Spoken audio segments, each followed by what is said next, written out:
in the legal briefs, I want to read a statement from Trayvon Martin's family. He is the young man who was killed and for whom George Zimmerman is facing second-degree murder in a trial that starts today. The family statement says, "We are relieved that the trial is starting today with the selection of jury members. We are seeking justice for our son and a fair trial. Trayvon's life was taken unnecessarily and tragically, but we call upon the community to be peaceful. We have placed our faith in the justice system, and we ask that the community do the same. Please pray for Trayvon and for our family." CNN's legal analyst Mark NeJame joins me live now. His law firm has the largest criminal defense team in Central Florida. Mark, thanks for being with me. I want to ask you a little bit about how things have changed over the course of a little more than a year, when this story first came to light and now that it's actually going to be litigated in a courtroom. We saw there were only a few people outside this courthouse. There weren't mass protests and demonstrations. Does that bode well, in your opinion, that jury selection may not be as tough as people thought it would?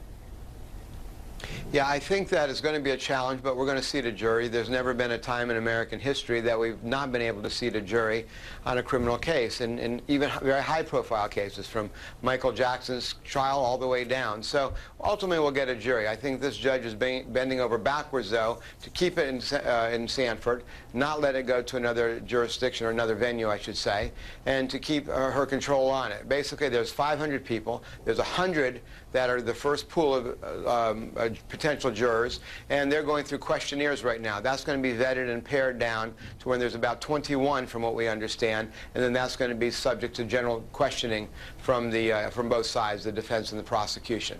And so let me ask you this. You know, you've been on many a table where you prepare a lot of these questions, and you know what you want, and you know when you want to strike, and you get your peremptories. What do you think that this panel is going to be asked, and what will strike them?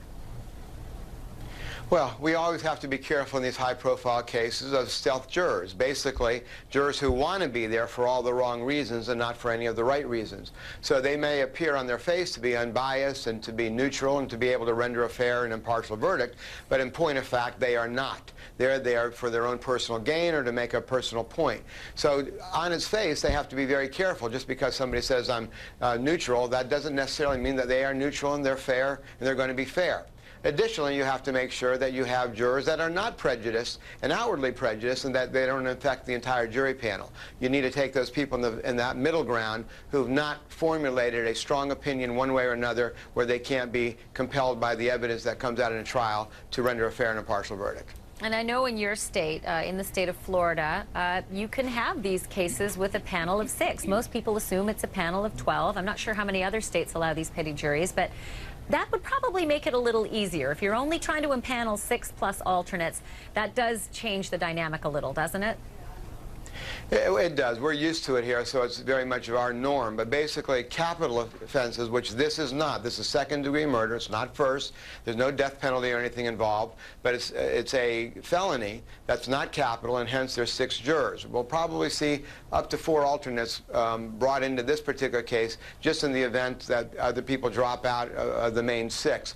But yes, we're going to have basically a 6-person jury. And remember how serious this case is, though, Ashley. You've got a potential for a life sentence and a mandatory minimum, day for day, for 25 years if convicted as charged. So jury selection is critical in this case, and I think both sides have spent a lot of time anticipating what kind of jury they want and where they're going to go with their selection. I have heard it often that cases can be won and lost in jury selection, so this is a critical time. Mark NeJame, good to see you. Thank you. Thanks, Ashley. Mark NeJame joining us live from Florida today. We're keeping